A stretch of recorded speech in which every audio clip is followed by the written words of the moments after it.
Donc, pour la décision, j'ai dit, on va tester la première condition, si la moyenne est supérieure ou égale à 10, donc l'étudiant est admis. Sinon, là, on va vérifier le nombre de crédits, puisque si on n'a pas la moyenne, on va regarder au nombre de crédits. Donc, on va faire quoi? On va voir nombre de crédits acquis. Donc, on va ajouter une autre condition ici.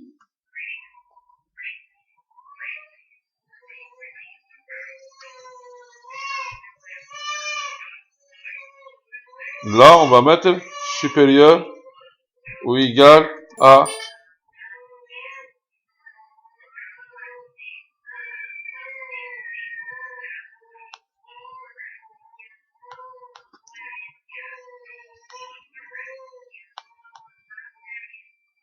45.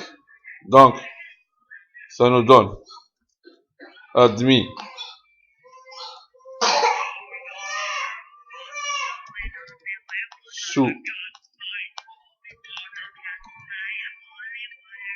sous condition. Sinon, il va nous dire à journée.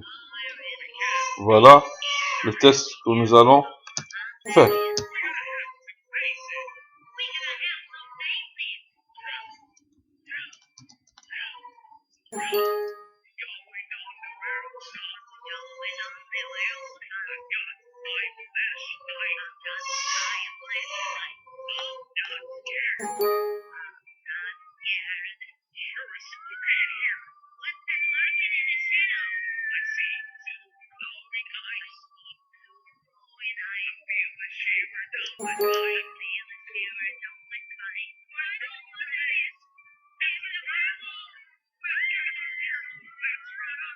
Attends. Là, la formule ne fonctionne pas parce que j'ai oublié des guillemets pour la version texte. Voilà. La journée, même chose.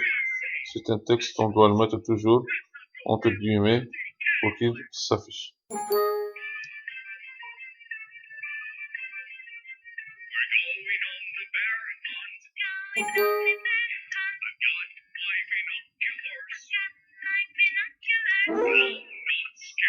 Voilà, je viens d'afficher, voilà la formule que j'ai utilisée.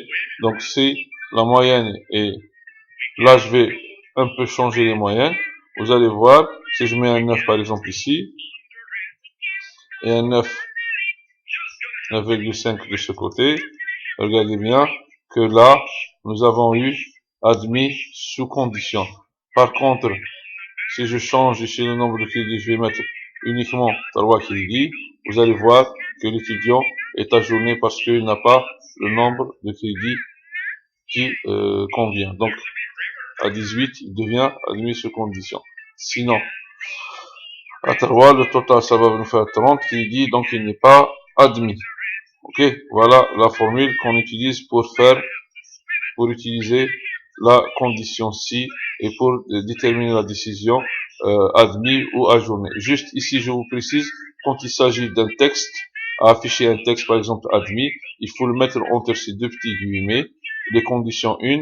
Après, je vais utiliser directement pour répondre dans le cas de non, d'utiliser une autre condition qui est si. Donc si les deux colonnes ou les deux cellules de crédit S1 et crédit S2, la somme des deux est supérieure à 45 crédits, ça va nous donner admis sous condition.